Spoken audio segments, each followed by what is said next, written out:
어릴 때는 지가 잘나서 다 잘하는 줄 아는데 한 살 한 살 나이가 들어보면 그렇잖아요. 내가 잘나서 잘한 게 아니었구나라는 걸 한 살 한 살 나이가 들어가면서 깨닫게 되고, 또 자녀를 키우면서 더 그런 마음들을 절절하게 공감하게 되지요. 우리가 믿음 안에서 자라가는 것도 마찬가지인 줄로 믿습니다. 우리가 잘나서, 우리가 뭔가를 잘해서, 쓸만해서 약속의 자녀가 된 것이 아니라 이미 우리에게, 우리가 아무짝에도 쓸모없을 때에 이미 우리를 향해서 주신 그 언약으로 말미암아, 그 약속으로 말미암아 우리가 이렇게 믿음의 자녀가 되어서, 약속의 자녀가 되어서 지금 이 자리 가운데 머물고 있는 줄로 믿습니다. 갈라디아서 말씀을 통해서 계속해서 증명하고 싶어하는, 어떻게든지 설득해내고 싶어하는 그 이야기가 바로 이 이야기입니다. 어떻게 우리가 지금 믿음의 백성이 되었는가? 어떻게 우리가 약속의 자녀가 되어서 지금 이 자리에 있는가에 대한 거예요. 내가 잘나서 내가 뭔가를 해서 이 자리에 있는 게 아니라는 거예요. 그 은혜가 있었기 때문에 어린아이가 태어나서 자라서 그래도 좀 쓸만한 청년, 청장년 이렇게 되기까지 부모님의 사랑이, 어머니의 사랑이 있어서 그렇게 자랐던 것처럼요, 우리가 그나마 이만큼 되기까지 내가 뭔가를 해서 이만큼 온 게 아니라는 거예요. 은혜로 말미암아서 하나님의 아들의 그 신실하심, 십자가에서 내어준 그 은혜와 사랑과 능력으로 말미암아 우리가 의롭다함을 얻어서 지금 이 자리에 있다라는 거예요. 지금 갈라디아 교회 성도들에게 계속 지금 그 이야기를 편지를 써서 이야기하고 있습니다. 그리고 우리에게도 계속 그 말씀을 들려주고 계시는 거죠. 오늘 이제 갈라디아 3장 4장 21절부터 31절까지 이 말씀은 3장부터 쭉 이어졌던 이 주장의, 이 논증의 이제 결론 부분입니다. 그래서 뭐라고요? 그래서 너희는 이삭과 같이 약속의 자녀다라는 그 결론이 나오는 마지막 단락인 거예요. 근데 이 마지막 단락에 와서 조금 내용이 이해하기 어려운 부분들도 있습니다. 여러 가지 이야기를 동시에 해요. 구약 성경에 나오는 인물들, 아브라함과 또 사라와 하갈과 그 아들 이삭과 이스마엘과 또 시내 산이 어쨌고 아라비아가 어쨌고 예루살렘이 어쨌고, 또 구약 성경에 있는 그 구절들까지 인용을 해서 쭉 이야기를 합니다. 근데 그 내용들을 뭐라고 표현을 하냐면요, 24절에서 비유라고 이야기합니다. 알레가레오, 영어로 알레고리. 그러니까 비유로 이야기한다는 거예요. 그러니까 비유로 이야기하다 보니까 그 겉으로 드러나는 게 아니라 그 속에 더 깊은 의미가 있다라는 걸 이야기하는 거죠. 그러다 보니까 이 본문이 조금 어렵게 느껴질 수도 있고 이해하기 힘들 수도 있습니다. 그냥 설명해도 어려운데 꼭 그 근거를 구약 성경을 끌고 와서 설명을 하다 보니까 더 어렵게 느껴지는 거죠. 사람 이야기도 하고 뭐 지리적인 이야기도 하고 성경 구절도 여러 가지로 이야기를 하는데, 직접 인용해서 직접 설명을 하는 게 아니라 또 비유로 설명을 하다 보니까 사실 그 배경을 좀 알아야 이해하기가 쉽습니다. 하지만 이미 우리에게 내려진 결론은 있어요. 우리가 기억할 건 이겁니다. 28절, 너희는 약속의 자녀다라는 거예요. 약속의 자녀. 그 결론을 향해 가는 과정입니다. 자, 그러면서 바울이 다시 한번 여전히 율법과 이 믿음 사이에서, 이 율법과 그 복음 사이에서 갈등하고 있는 사람들에게 아주 직접적인 표현을 던집니다. 내게 말하라, 율법 아래에 있고자 하는 자들아 라는 거예요. 지금 어디에 있고 싶어 하냐는 거예요. 이렇게 설명했는데도 여전히 율법 아래에 얽매인 삶을 살기 원하느냐, 아니면 복음의 진리 안에서 자유한 자녀로 살기 원하느냐라고 지금 직접적으로 도전을 던집니다. 율법 아래에 있기 원하는 사람이 누구예요? 율법은 우리를 묶어놓는다라고 말씀을 드렸잖아요. 그런데도 율법 아래에 있기 원한다는 건 무슨 의미예요? 복음을 듣고도, 우리를 자유하게 하시는 예수 그리스도의 복음을 들어서 믿고도 다시 예전으로 돌아가려고 한다는 거예요. 다시 내 행위, 내 노력, 내 뭔가 가지고 있는 것들을 내세워서 내 믿음 생활을 해보겠다라고 하는 그런 사람을 이야기하는 거예요. 갈라디아서 말씀을 처음 읽으면 그런 생각이 듭니다. 아니, 복음을 들었는데 굳이 뭐하라고 힘들고 어려운 율법으로 돌아가려고 하냐라고 생각할 수 있지만, 우리가 신앙생활 하면서요, 그런 사람 참 많이 봅니다. 저도 목회하면서 그런 분들 많이 봅니다. 이미 복음이 주어져 있음에도 불구하고 율법으로 돌아가서 내 의로움, 내 행위, 내가 가진 것을 내세우려고 한다는 거예요. 그러니까 어떻게 사냐면요, 뭔가 자꾸만 규칙을 만들어냅니다. 그리고 그 규칙을 가지고 자꾸만 묶어요. 물론 내 모습이 어떤지 알기 때문에 내가 은혜 안에 거하기 위해서 그 은혜의 울타리로, 은혜의 안전장치로 신앙적인 규칙을 만들고 지켜가는 건 절대 나쁜 게 아닙니다. 제가 목사가 돼서 제일 힘들지만 제일 저에게 은혜가 되는 게 뭐냐면 새벽 4시 20분에 알람이에요. 되게 어렵습니다. 잘 안 나오시잖아요, 솔직히. 그런데도 저는 그 시간에 일어나서 나갑니다. 근데 그것이 저에게 되게 큰 안전장치입니다. 저를 지켜주는.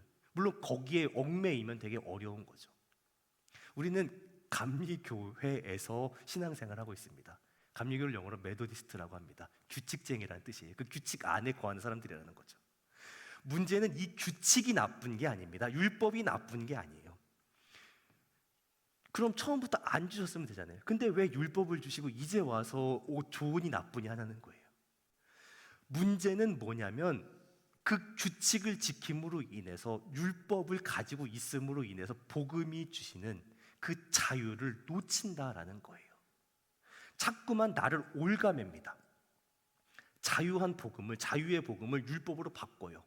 그래서 내가 계속 얽매여 삽니다. 그러니까 겉으로는 사람들이 보기에는 뭐 새벽 기도도 나오고 뭐 모두 하니까 종교적으로는 되게 그럴듯한 모습으로 보여요. 겉모습은 그런데, 겉모습은 경건의 모양이 있는데 실제로 그 삶에 경건의 능력이 없으면 아무 소용이 없는 거죠. 복음이 우리에게 주시는 게 뭐예요? 자유와 기쁨과 평안과 감격과 감사입니다. 그 규칙을 지키면서 내가 자유와 감격과 기쁨과 평안을 누리면 되는 거예요. 그런데 그 규칙을 지키자고 맨날 불만이 있고 힘들고 어렵고 불안하고 내가 이 규칙 안 지켜서 한 대 매맞는 것 아닌가라고 한다면 그건 더 이상 복음의 자유를 누리고 사는 게 아닌 거죠. 또 하나 문제는 뭐냐면, 나만 그렇게 규칙을 지키고 살면 되는데 꼭 주변 사람들을 정죄한다는 거예요. 나는 이걸 하는데, 나는 이것도 하고 저것도 하는데 왜 저 권사, 저 집사는 저거 안 해? 정죄한단 말이에요. 그 수고하고 무거운 짐을 혼자만 져도 문제인데 다른 사람들에게 꼭 같이 지우고 가려고 합니다. 정리하면 이런 거예요. 그 신앙적인 규칙을 만들어 지키고 사는 것, 그게 나에게 영적으로 유익이 되고 내 인격과 성품과 내 영혼이 주님을 닮아가는 것으로 열매가 맺는다면, 그리고 그 은혜의 풍성함이 다른 사람들에게 흘러간다면 그건 여전히 복음의 진리 안에, 자유 안에 거하는 거예요. 그걸 가지고 율법으로 돌아가는 것이라고 이야기하지 않습니다. 그런데 그것 때문에 내가 힘들고 내가 어렵고 불평과 불만이 가득하고 다른 사람들을 정죄하는 걸로 간다, 다른 사람들에게 은혜가 흘러가지 않는다, 그건 율법으로 돌아가는 거죠. 주님 우리에게 뭐라고 말씀하세요? 너희의 수고하고 무거운 짐 좀 내려놓으라 말씀하십니다. 그게 무슨 짐이겠어요? 이 율법의 멍에입니다. 겉으로 드러나는 그 신앙생활, 계속 나를 올가매고 뭔가 몰아가야만 하는 것이라고 생각하는 그 멍에, 주님 그걸 내려놓고 쉬라고 말씀하십니다. 그런데 어떻게 쉬는 거예요? 그 짐을 내려놓고 주님의 멍에를 매는 거예요. 주님의 멍에. 그 멍에를 왜 지라고 말씀하세요? 쉽고 가볍기 때문이라는 거예요. 왜 쉽고 가벼울까요? 그건 복음이기 때문에 그렇습니다. 복음은 우리에게 자유와 평안과 기쁨을 주십니다. 우리를 정죄하지 않으세요. 그걸 못 지킨다고 우리에게 매를 드시는 게 아닙니다.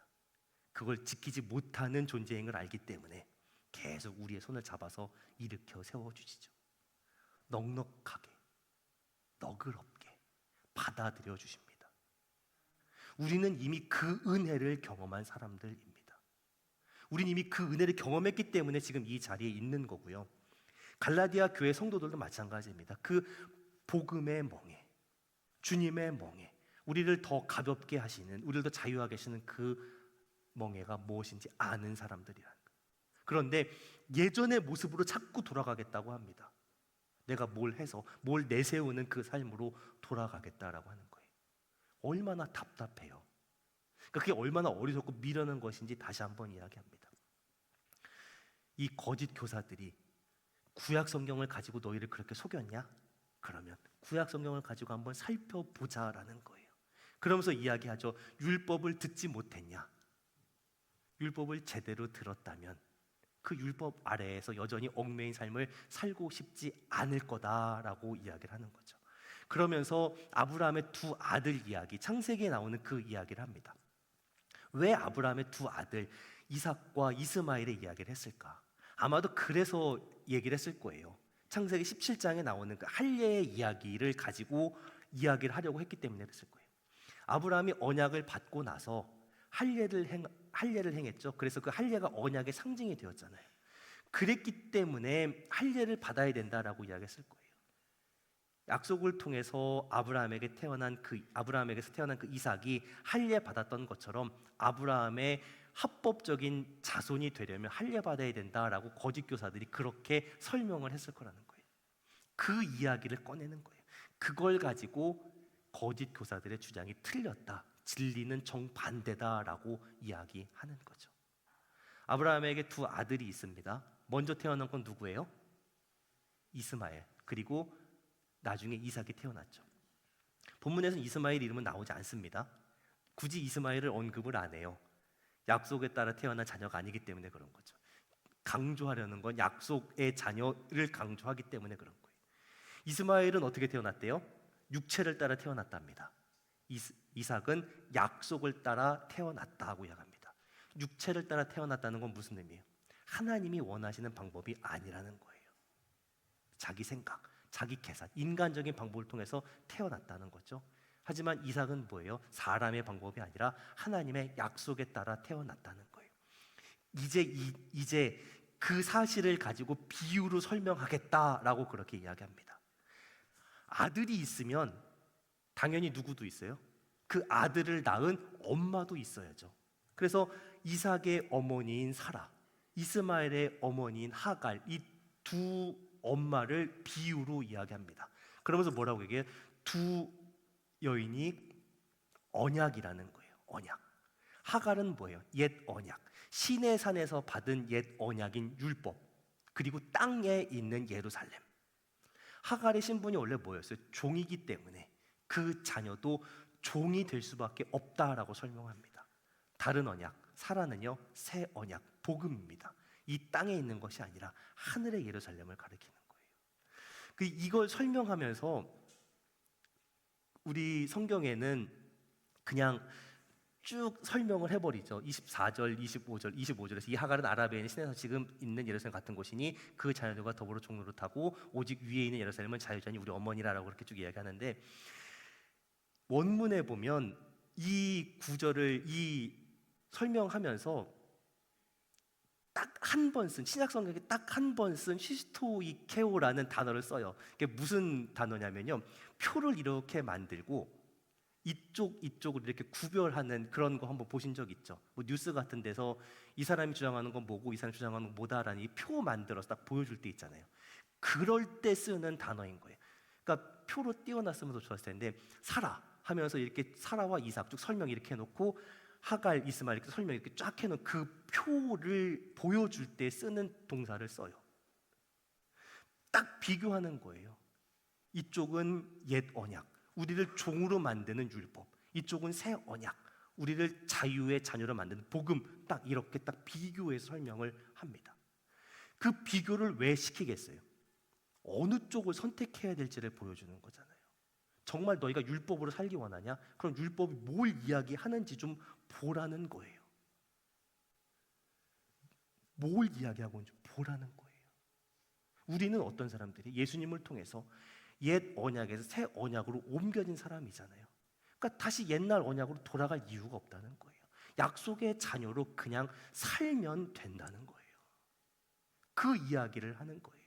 이미 우리가 그런 존재가 되었다라는 걸 이삭의 이야기를 통해서 지금 증명해 주고 있는 거예요. 아브라함의 자손이 되는 건 율법을 통해서 육신을 통해 되는 게 아니다. 약속을 통해서 이루어지는 거다. 그렇게 하셨다라고 계속 증명하는 거예요. 어떻게 아이를 낳아요? 100살이 된 90살이 된 그 노부부가 어떻게 아이를 낳아요? 사람의 방법으로요? 아니잖아요. 하나님의 개입으로, 하나님의 은혜로 낳은 거잖아요.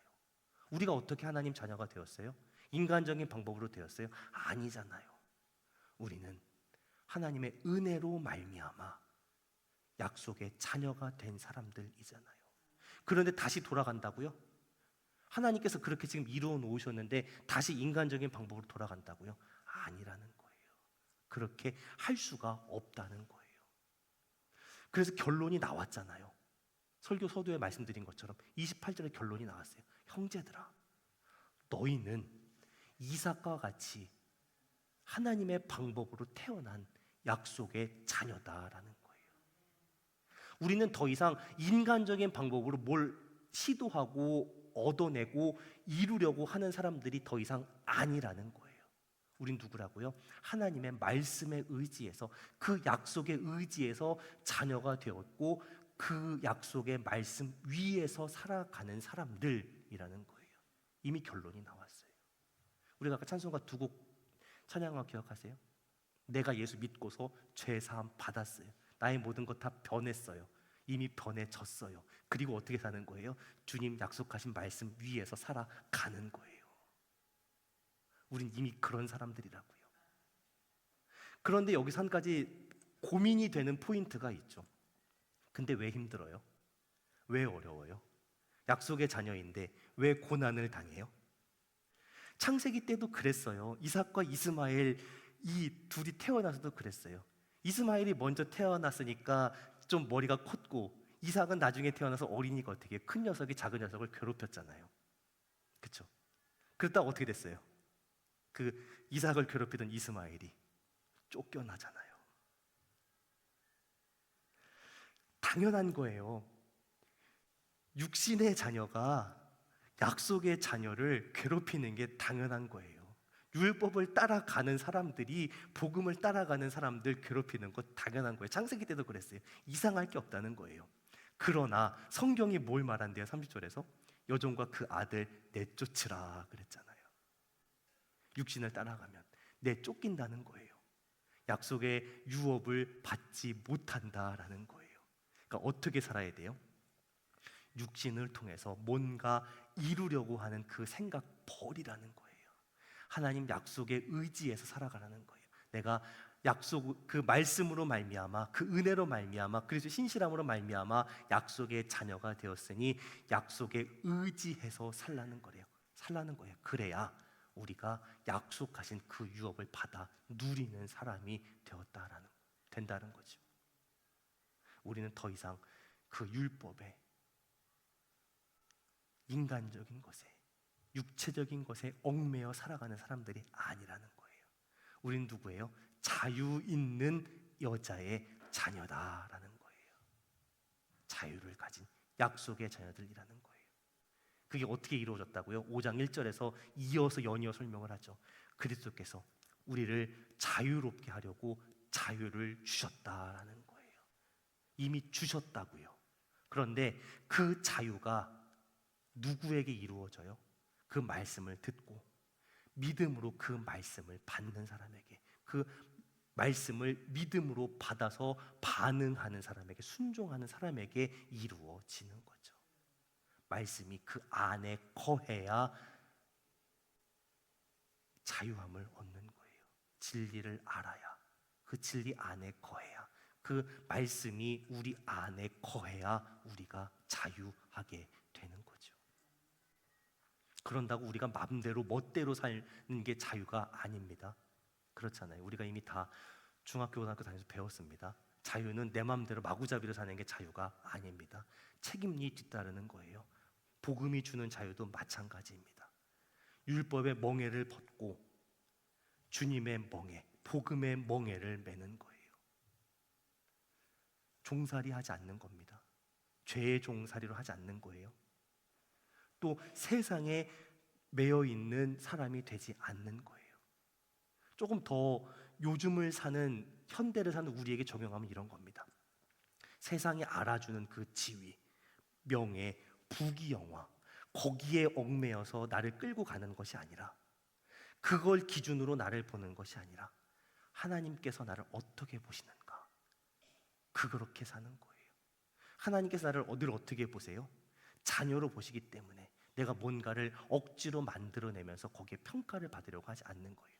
그렇기 때문에 우리 주님이 주시는 쉼과 평안과 기쁨과 감사를 누리고 살 수 있는 거죠. 우리가 성공했다고 해서 주님이 더 칭찬하시고, 우리가 실패했다고 해서 주님 우리를 내쫓으시는 게 아닙니다. 세상은 그렇게 이야기하죠. 세상의 초등학문에 근거한 뭐라고 할까요? 가치관은 우리가 뭔가 높아져야 한다, 성공해야 된다라고 그렇게 이야기합니다. 그래야 자유도 있고 평안도 있고 쉼도 있다라고 이야기하지만 복음은 우리에게 그렇게 말씀하시지 않습니다. 세상적인 성공에 우리의 자유와 쉼과 평안이 있다라고 말씀하지 않으십니다. 그러니까 우리는 우리 자신을 볼 때에 세상적인 기준으로 보는 게 아니라는 거예요. 내가 세상적인 관점에서 볼 때에 뭐 좋은 학교를 갖고 좋은 직장을 갖고 사업이 성공했고 그랬기 때문에 내가 성공했다라고 생각하고 기뻐하고, 또 반대로 내가 세상적으로 인정받지 못했기 때문에 절망하는 게 아니라 하나님께서 어떻게 보시느냐, 하나님께서 어떻게 보시느냐, 그걸 생각하면서 살아가는 거예요. 세상이 인정해준 성공이 아니라 하나님께서 잘했다 칭찬해 주시는 그 삶을 향해서 가는 거예요. 그 삶을 향한 열정을 가지고 소망을 가지고 살아간다는 거예요. 세상적인 성공을 향해서 우리가 열심히 사는 사람들이 아닙니다. 세상이 말하는 성공은 뭐예요? 나만 잘 먹고 나만 잘 사는 성공입니다. 예수 믿는 사람은 그게 목적이 아닙니다. 예전에 그런 제가 있던 선교단, 제가 이제 훈련받은 선교단체에서 그런 캐치프레이즈가 있었어요. 청소년들한테 공부해서 남 주는 인생 좀 되라. 공부해서 남 주는 인생이 되라는 거예요. 공부해서 나만 잘 먹고 잘 사는 인생이 아니라 공부해서 남 주는 인생이 되라는 거예요. 나만 잘 먹고 잘 사는 게 목표가 아니라 내가 왜 공부해야 되냐, 내가 열심히 공부하고 열심히 살아갈 이유가 뭐냐, 내가 하는 그 일을 통해서 하나님 나라를 세워가고 다른 사람들을 돌보고 섬기기 위해서 내가 10대 때 열심히 공부하고 대학교 열심히 공부하고 또 직장생활 그래야 된다라는 걸 가르쳤어요. 그렇게 살아야 되는 거죠. 그렇게 사는 사람은 어떻게 살아요? 우리 젊은 사람들 잘 됐으면 좋겠어요. 다른 사람하고 비교하지 않아요. 다른 사람하고 비교하지 않아요. 세상의 가치관은 계속해서 다른 사람하고 비교하게 합니다. 예를 들면 그런 거죠. 내가 30평짜리 아파트 살면 꼭 50평짜리 주택 사는 사람하고 비교하게 만든다니까요. 세상은 그래요. 하지만 하나님은 우리를 그렇게 비교하라고 말씀하지 않으십니다. 상대평가하지 않으세요. 얘는 이만큼 하는데 왜 이거밖에 못하냐라고 말씀하지 않으세요. 하나님 우리 한 사람 한 사람을 단독자로 절대평가하십니다. 세상이 나를 어떻게 보냐가 중요한 게 아니에요. 쟤는 공부 되게 잘하는데 나는 공부도 못하고, 쟤는 예체능 전공이 아닌 나보다 음악도 잘하는 것 같고, 그게 중요한 게 아니라니까요. 하나님이 나를 어떻게 보시고 계시냐는 거예요. 하나님이 나를 어떻게 대우하고 계시냐라는 거예요. 하나님 나를 어떻게 대우하셨어요? 내가 예수님 알기 전부터 나를 사랑하셔서 나를 어떻게 해서든 자녀 삼으시려고 하나님의 모든 것을 다 내어놓으셨잖아요. 하나님 나를 어떻게 보고 계시냐고요. 그런 하나님이 갑자기 나 이제 자녀 삼아 놓으셨으니까 태도를 바꾸셔서 말씀을 바꾸셔서 다른 애는 이렇게 자녀 못하냐라고 그렇게 평가하시겠냐는 거예요. 아니라니까요. 하나님 날 여전히 귀한 존재로 보신다고요. 그리고 나와 함께 이 길을 걸어가면서 세상적인 성공이 아니라 하나님께서 인정해 주신, 하나님께서 잘했다 칭찬해 주시는 그 성공을 향해서 가자고, 그 소망을 주시고 그 열정을 주시고 이끌어 가신다니까요. 그러니까 우리가 좌절하거나 낙심하거나 절망할 이유가 없는 거예요. 우리를 복음 안에서 그렇게 자유하게 하신다는 거예요. 그런데 율법에 얽매인 사람으로 살아가면 그 자유함을 누릴 수 있냐고요? 아니라고요. 그러니까 자꾸 종으로 살 수밖에 없는 거죠. 우리가 자녀이기 때문에 그 자유를 주셨다는 거예요. 그 자유를 누리게 하신다는 거예요. 우리가 자녀이기 때문에 이제 다 됐어, 끝났어, 우린 천국 갈 거야 라고 그냥 다 내려놓고 끝나는 게 아니라 우리가 자녀가 되었기 때문에 그 자유함 안에서 다른 소망을 가지게 돼요. 더 이전과 다른 간절함과 열정과 소망을 품게 돼요. 예전에는 우리가 율법에 외워 있을 때는 세상적으로 인정받고 성공하는 것, 거기에 대한 열정과 소망과 간절함이 있었어요. 근데 지금 우리가 자녀가 되고 나서 어떻게 바뀌었냐? 우리 속에 열정이 사라지는 게 아니라, 간절함이 사라지는 게 아니라 그 간절함이 바뀌어요. 뭐로 바뀌느냐? 하나님 나라와 뜻을 위한, 주님 몸된 교회를 위한, 연약한 지체를 섬기기 위한 간절함, 이런 걸로 목표가 바뀌는 거예요. 우리가 간절함이 사라지시면 안 돼요. 괜찮아졌으니까, 이전보다 확실히 나아졌으니까, 교회가 이만큼 잘 자리 잡고 성장했으니까 뭐 그렇게 그런 간절함 사라지면 안 돼요. 우리는 여전히 간절함을 가지고 있어야 하거든요. 그런데 그 간절함이 누군가 자꾸 주입시켜주는 간절함이면 안 된다는 거죠.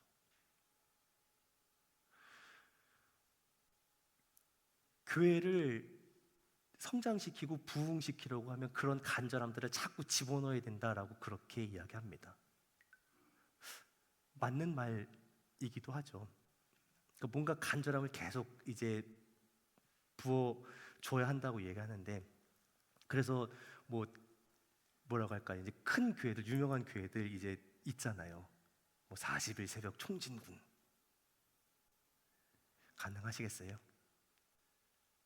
몇 번씩 그걸, 그러면서 이렇게 일주일 특세 이런 걸 토요일에는 막 아이들 다 데리고 나오고, 그런 걸 해야 될까라는 고민이 요즘 솔직히 들긴 해요. 왜냐하면 우리 안에 그런 간절함들이 자꾸만 흐려지는 것 같아요. 자꾸 흐려지는 것 같아요. 먼저 그 나라와 의를 구하라는 그 간절함은 고사하고, 저는 솔직히 그렇게 이야기하거든요. 기도에 나와서 교회를 위해서 기도 안 하셔도 돼요. 목사 위해서 기도 안 하셔도 돼요. 근데 내 문제 가지고는 좀 기도해야지. 내가 물질적으로 어려움이 있으면 내 그 요구를 들어달라고 좀 따지고, 들어달라고 왜 힘들게 하냐, 어렵게 하냐고 하나님하고 좀 이렇게 하셔야죠. 내 문제, 내 건강의 문제, 물질의 문제, 우리 애들 문제, 내 개인적인 요구 들어달라는 그 간절함, 그런 거라도 좀 있어야죠. 다 이루셔서 없는 거예요. 차라리 그러면 다행이에요. 차라리 그럼 정말 다행이에요. 그만큼 평안하다는 얘기니까 다행인데, 왜 구하지 않을까? 왜 간절함이 없을까?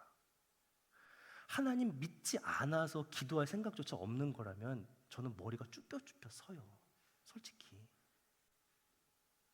자리가 비어 있고 그런 것들 때문에 그 힘들고 어렵고 실망이 되는 게 아니라, 만약에 정말 그런 마음 때문에 간절함이 없는 거라면 저는 목회 되게 잘못하고 있는 거죠. 그래서 머리가 쭈뼛쭈뼛 서는 거예요. 왜 그런 간절함도 없을까? 그 간절함을 가지고 하나님 앞에 나아오는 사람에게 하나님 응답하시거든요. 그 간절함이 있어야 기도의 자리에 나오는 거죠.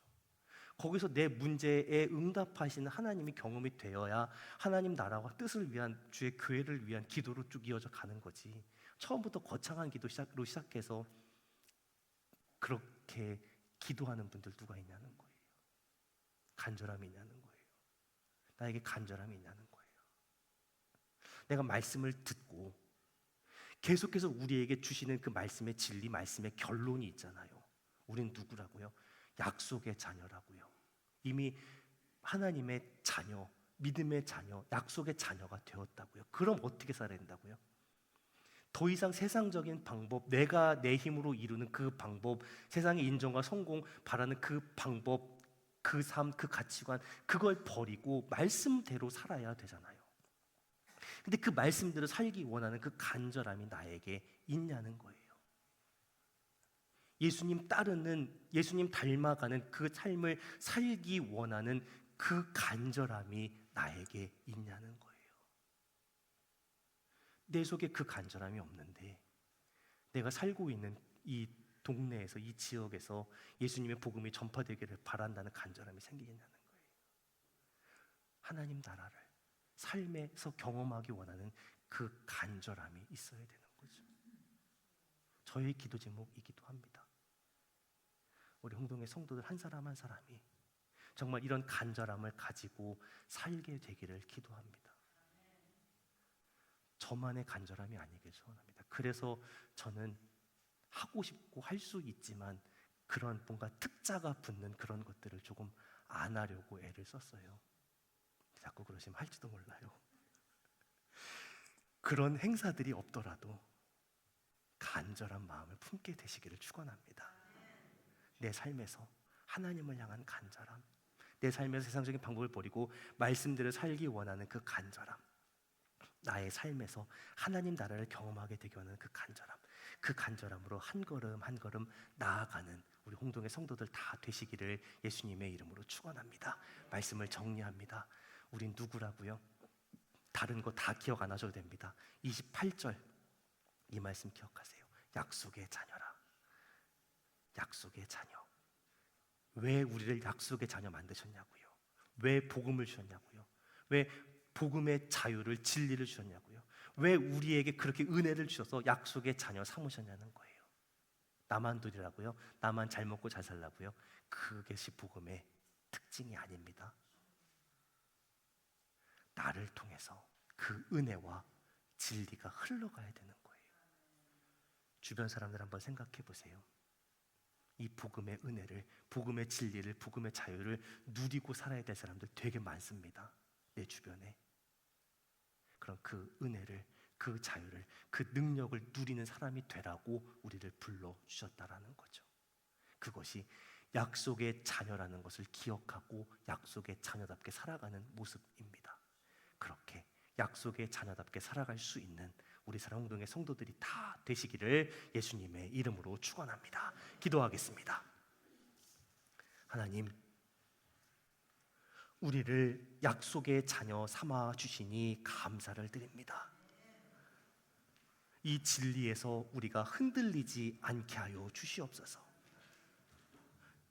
우리가 이 약속을 굳게 붙들고 살아갈 수 있게 하여 주옵소서. 세상적으로 잘되고 성공하고 인정받는 것, 그것을 바라는 것이 아니라 정말 내가 약속의 자녀답게 살기 원하는 그 간절함이 우리 속에 있게 하여 주옵소서. 우리를 통하여서 주의 은혜가, 주의 사랑이 날마다 흘러 넘칠 수 있게 하여 주옵소서. 우리 사랑 홍동의 성도들이 그렇게 살아갈 수 있기를 소원합니다. 주님, 주의 크신 은혜와 사랑과 능력을 덧입혀 주시옵소서. 돌보시며 인도하시며 역사해 주님께 모든 건 맡겨드리고 감사와 찬양과 영광 올려드리며 예수님의 이름으로 기도합니다. 아멘.